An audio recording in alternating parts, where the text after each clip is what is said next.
So that's the good. Nick Martin got his debut. Let's talk about the not so good from the defense. I mean, the offense was terrific and scored a lot of points. So I guess it doesn't really matter what the defense did, but they gave up 22 to pretty much the Cardinals' backups. I mean, no Marvin Harrison Jr., no James Conner, no Trey Benson, no Kyler Murray.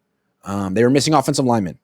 And yet, Jacoby Brissett, who is probably better than Kyler Murray, but it's not like he's a legit starter in the NFL. He's like a high-level backup, threw 2 picks, give the Niners credit. Diamador Lenore, Malik Mustafa, great plays, good players.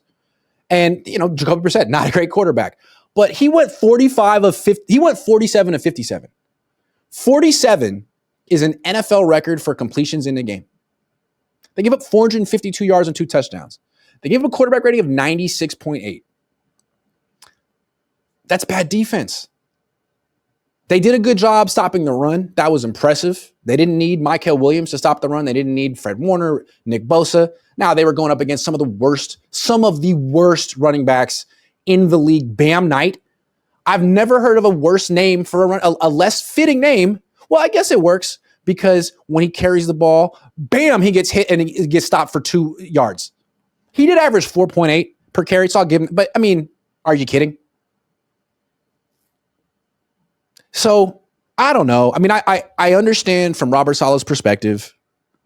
What do you want him to do? He doesn't have a lot to work with. If he's too aggressive, he'll get burned. And I think his strategy right now is, all right, bend but don't break.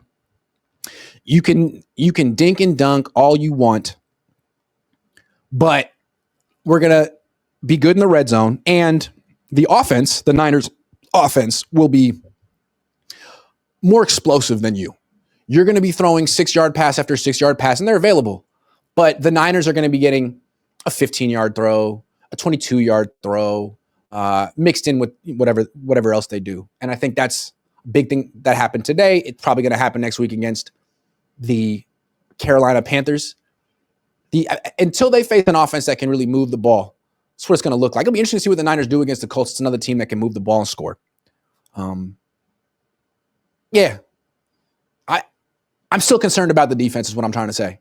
Nick Martin, good debut. Tatum Bethune, hurt, didn't come back. He's one of their better players. Renardo Green, is he good? He hasn't given up a touchdown yet this year. That's good. But he's not a playmaker. He doesn't intercept passes. He breaks passes up. He had a really bad 15-yard penalty on sportsmanlike conduct. Immature. Can't do that kind of stuff, but it happens. I think the most concerning thing about Renardo Green isn't his temperament or his maturity or his coverage. It's his run defense. It's terrible. He can't set an edge. He can't fill his gap. Teams run at him because they should. Because he's not, Diamador Lenore is a much better tackler than Renardo Green. Upton Stout makes Renardo Green look like, he is the worst tackler on the field for the 49ers. And when he got benched for committing that 15-yard penalty, interestingly, Darrell Luter Jr. replaced him. And maybe Darrell Luter Jr. isn't as good in coverage as Renardo Green. Maybe. But he's physical.